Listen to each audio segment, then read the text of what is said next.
We often hear the designation Air Force One and associate it with the famous blue and white Boeing 747s used for ferrying the US president. The truth is, many aircraft have held the designation of Air Force One over the years, and in this video, we will explore the history of Air Force One aircraft.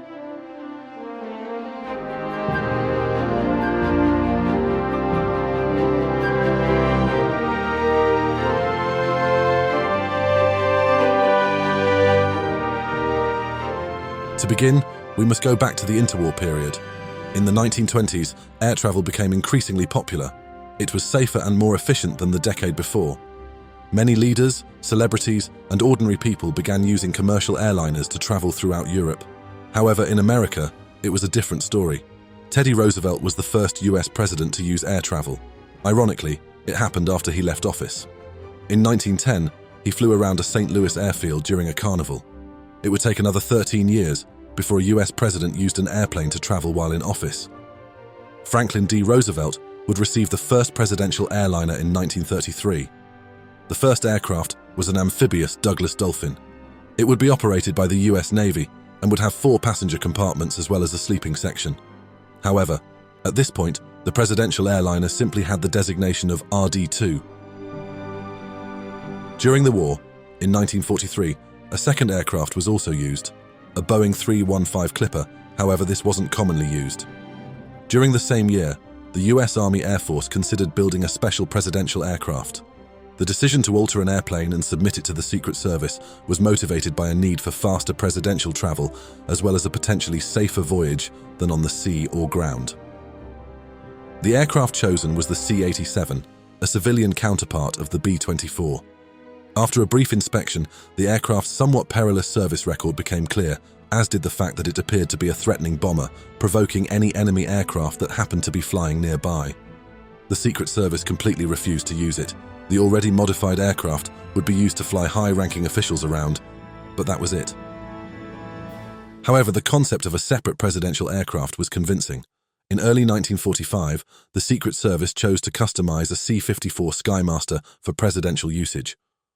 Roosevelt used it only once before his death, but it was a successful design. It was a significantly more accommodating aircraft, with a radio telephone, a larger passenger space, and a sleeping compartment. This would be called the Sacred Cow. In 1947, history would be made in the C-54, which was now designated VC-54 for presidential use. While on the airplane, Harry S. Truman signed the National Security Act of 1947, which established the United States Air Force as we know it today. That same year, the VC-54 was replaced by an even larger aircraft, the C-118. It could carry up to 24 passengers and had additional compartments for presidential use. Nonetheless, at this juncture, the presidential aircraft flew without an official call sign. The idea of giving presidential aircraft a distinctive call sign had been discussed since the end of World War II. The military correctly understood that, while air travel was safer in many ways, it also created additional risks. What if the airplane entered restricted airspace or collided with another aircraft? There had to be a call sign that was globally recognized. Up to this point, each aircraft has been assigned a separate call sign, which didn't help much. President Eisenhower decided to enhance the presidential fleet of aircraft. He bought 2 Aero Commanders and 2 C-121 Constellations. This truly updated the US president's fleet, surpassing everything that came before it. Then, in 1954, a C-121 carrying Eisenhower and an Eastern Airlines flight had the same call numbers in the same airspace. This confusion highlighted the importance of assigning a unique call sign to the president's aircraft, one that would be universally identifiable regardless of the specific aircraft.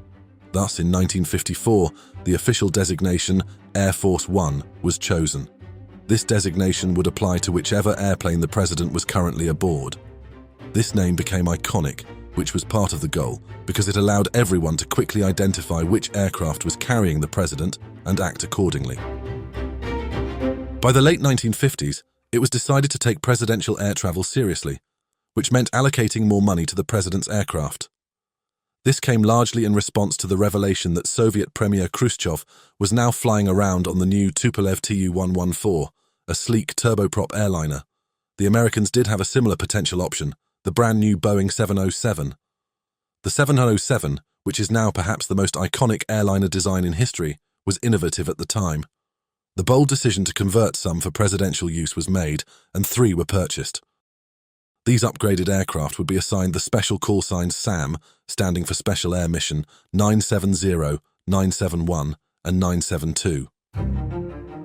Richard Nixon, then Vice President, flew to Russia in July 1959, marking the first time a White House official used this innovative new airliner. Clearly, this was to show off the new aircraft. Then, in December of that year, Eisenhower became the first president to fly in a jet airplane, traveling to Germany. Eisenhower flew 35,000 kilometers across numerous nations in 19 days, a feat that would have taken roughly twice as long in the older C-121. In 1962, SAM 970, 971, and 972 were assigned to Air Force 2, the designation given to the Vice President's aircraft. For the next 2 decades, all 3 would serve in different capacities, with SAM 971 transporting the Americans rescued from the Iran hostage situation in 1981. These 3 aircraft would then be replaced by the VC-137C, often known as SAM 26000, a far more elegant design. This was similarly based on the Boeing, but significantly upgraded. JFK would be the first president to witness the aircraft in service. Before it was finished, he recruited designer Raymond Loewy, at the request of his wife Jackie, to help design a few aspects of the aircraft to make it look spectacular, including designing the livery. Loewy had stated that the previous aircraft livery made it appear too much like a military plane, and that the new aircraft should reflect America, not just the military. His proposed design would include a watery blue combined with a darker steel blue associated with the president. Inspired by the Declaration of Independence, text reading United States of America was written on both sides, with a big coloured US flag emblazoned on the tailplane. The design was streamlined, intended to appear modern, bright and cheerful rather than martial. It worked, and the initial colour scheme and overall design have since been used on additional presidential aircraft.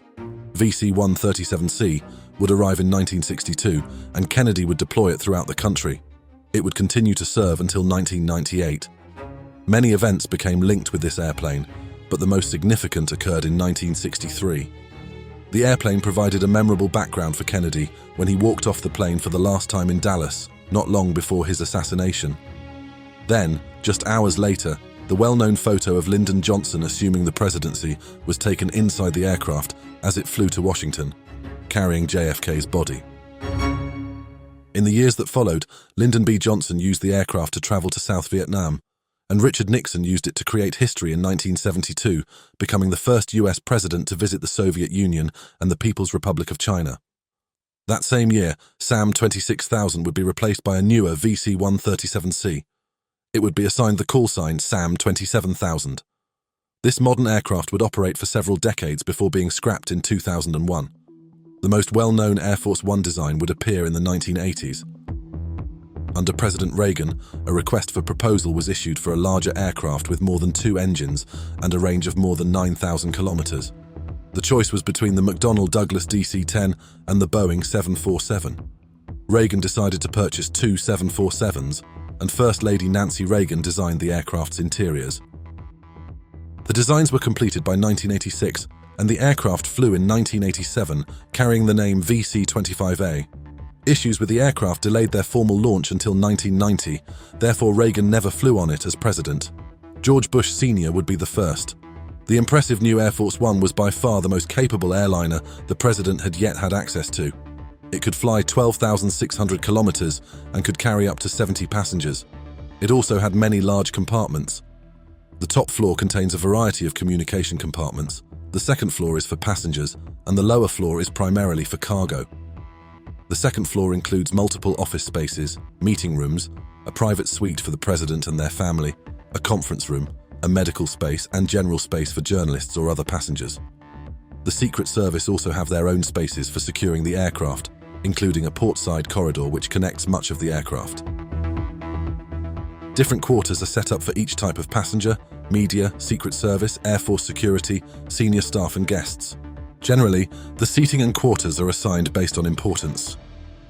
Secret Service will be closer to the front, while media and such are further to the back of the aircraft. The President's quarters are at the front of the aircraft. The general rule given is that one can wander aft from their assigned quarters, but not forward. Technically, the VC-25A was far improved over the standard Boeing 747. To protect from nuclear detonations, electronics are heavily shielded to protect from electromagnet interference. It also features a variety of countermeasures, including ECM, chaff and flares, and other classified technology. Realistically, these would not be employed during an Air Force One flight, rather they were added by the Air Force, who, in the case of a nuclear strike, may use the aircraft as an aerial command center, similar to the US Navy's E-6 Mercury, or Air Force's E-4 Night Watch. From this point onward, it was commonplace for Air Force One to not be flying alone. Usually, the President will be flying behind a line of transports, carrying the specialized motorcade vehicles or other equipment if necessary, like the presidential helicopter and Secret Service equipment. Today, the old VC-25A is showing its age. Over 30 years old and running on dated GE CF6 engines, it was revealed that the upkeep of the airframe was costing more than to simply buy a new aircraft. In 2015, it was announced that a new Air Force One aircraft would be purchased. This aircraft would likely be a Boeing 747-8. It would be modified for presidential use and designated VC-25B. The aircraft picked was an already finished Boeing 747, which had been ordered by Russian airline company Transaero before it had gone bankrupt. Boeing had stored the aircraft by placing it in the Mojave Desert to prevent corrosion. The new VC-25B is currently undergoing modifications. Initially intended for delivery by 2024, the White House has predicted that it will be pushed back a further 3 years, arriving sometime in 2027. The story of Air Force One is a testament to the evolving needs and challenges of presidential travel, reflecting technological advancements, security considerations, and the symbolic power of the office. From its humble beginnings with modified military aircraft to the iconic Boeing 747s of today, Air Force One has become much more than just a mode of transportation. It's a flying symbol of American leadership. As we look to the future, the next generation of Air Force One will continue this legacy, ensuring the President of the United States and team remain connected and secure, no matter where in the world they need to be.